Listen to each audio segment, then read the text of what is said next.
छत्रपती शिवाजी महाराज की जय भवानी। आज बच्चू कडू एक कडवट कार्यकर्ता, एक सर्वसामान्यांचा नेता, दिव्यांगांसाठी झटणारा, शेतकऱ्यांसाठी, शेतमजुरांसाठी, ज्यांना घरं नाहीत, पालीच्या घरात राहतात अशी लोक, गोरगरीब, शोषित, पीडित, दलित सगळ्यांसाठी आंदोलन करणारा, म्हणून गोरगरिबांचा आंदोलक नेता म्हणून बच्चू कडू यांची ओळख आहे। त्यांनी आज त्यांच्या असंख्य कार्यकर्त्यांसह, मुंबईतले सर्व प्रमुख पदाधिकारी आहेत, बाहेरचे कोणीच नाहीत, आता ते मेळावा घेतील।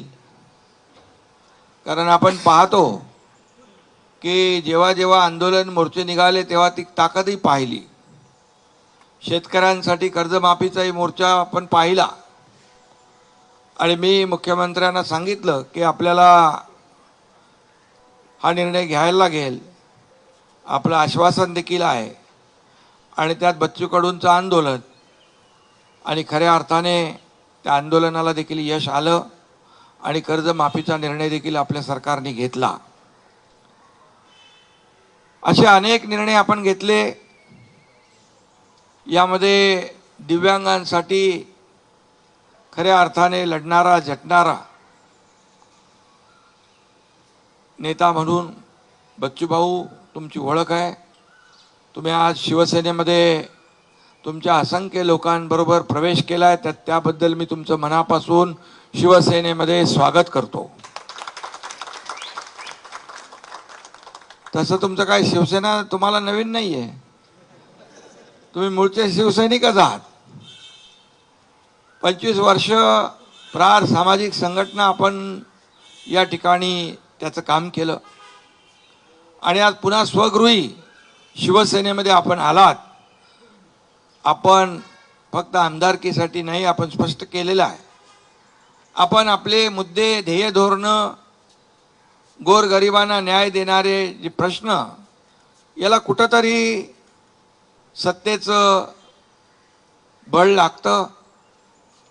आणि आपण पाहिलं, माझ्या 2.5 वर्षाच्या मुख्यमंत्री पदाच्या कारकिर्दीत देखील आपण पाहिलं, तुम्ही त्या काळात देखील आम्ही जो निर्णय घेतला त्याच्या सोबत राहिलात, सोबत आमच्या आलात। त्यामुळे शिवसेनेला बच्चू कडू नवीन नाही आणि बच्चू कडूला शिवसेना नवीन नाही, हे समीकरण आपलं जुनं आहे। आणि एक लढवय्या कार्यकर्ता, शिवसेनेचा बाणा आहे लढवय्या।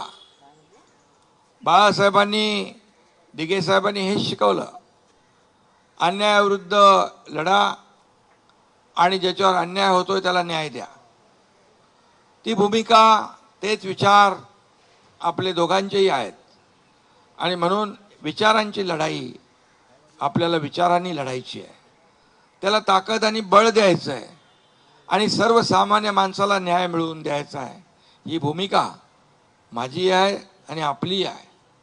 आता दोन्ही लोकांच्या भूमिका एकच असल्यावर सर्वसामान्य माणसाला न्याय मिळण्याचा जो मार्ग आहे तो प्रशस्त होतो। आज मी टीव्हीवर अनेक लोकांच्या बाईट तुमच्याबद्दल पाहिल्या, दिव्यांगांच्याही पाहिल्या, तुमच्या कार्यकर्त्यांच्या पाहिल्या। त्यांच्या चेहऱ्यावर एक आनंद होता की बाबा शेवटी लढाई आपण करतो, लढतो सर्वसामान्यांसाठी, त्याच्या पाठीशी राजकीय ताकद देखील आवश्यक असते। आणि म्हणून आज आपण शिवसेनेमध्ये प्रवेश केलाय।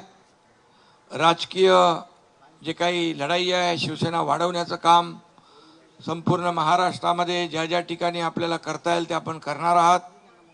त्याचबरोबर एक प्रहार जी सामाजिक संघटन आपलं आहे ते सामाजिक संघटन आहे आणि ते देखील आपल्या शिवसेनेसोबत जोडतोय आपण, त्यामुळे त्यालाही बळ मिळेल, प्रहार संघटनेलाही बळ मिळेल आणि त्या माध्यमातून देखील आपल्याला सर्वसामान्य लोकांचे सामाजिक प्रश्न, प्रहार ही सामाजिक संघटना आहे आणि म्हणून दिव्यांगांना आपण, मी मुख्यमंत्री असता आणि म्हणून दिव्यांगाचेच नाही तर सर्वसामान्य शेतकरी, कष्टकरी, अगदी गोरगरीब जनता यांचे जे प्रश्न आहेत ते आपण हाती घ्या. एकनाथ शिंदे आपल्या पाठीशी खंबीरपणे उभा आहे. आपल्याला माहीत आहे, मी एकदा कमिटमेंट केली की कमिटमेंट माझी कमिटमेंट असते. आज डायलॉग काय सांगत नाही मी, पण आपल्याला माहीत आहे राजकारणामध्ये शब्द देणं आणि पाळणं हे महत्त्वाचं असतं. आणि म्हणूनच या राज्यामध्ये अल्पावधीमध्ये कमी कालावधीत महाराष्ट्राच्या कानाकोपऱ्यामध्ये चांदा ते बांदा शिवसेना पोचवण्याचं काम तुमच्या एकनाथ शिंदेने केलं, याचा अभिमान मला आहे, आनंद आहे. आणि आता बच्चूभाऊ सोबत आले, त्यांची टीम सोबत आली आहे. या दिव्यांगांचा देखील आशीर्वाद असतो आणि हा आशीर्वाद देखील या माध्यमातून आपल्याला मिळेल. गोरगरिबांचा आशीर्वाद असतो, कष्टकऱ्यांचा, शेतकऱ्यांचा, शेतमजुरांचा आशीर्वाद असतो. तो देखील या ठिकाणी आपल्याला पुढच्या वाटचालीमध्ये कामी येईल अशा प्रकारचा विश्वास व्यक्त करतो. आणि तुम्ही ज्या विश्वासाने आलेला आहात, या विश्वासाला कदापि तडा जाणार नाही, ही ग्वाही देखील मी या ठिकाणी आपल्याला देऊ इच्छितो. एका ताकदीने आपण महाराष्ट्रभर, एका ताकदीने गावागावामध्ये, अगदी खेड्यापाड्यामध्ये, शहरापासून गावापर्यंत सगळीकडे शिवसेना मजबूत करण्याचं काम करूया, शिवसेना वाढवण्याचं काम करूया.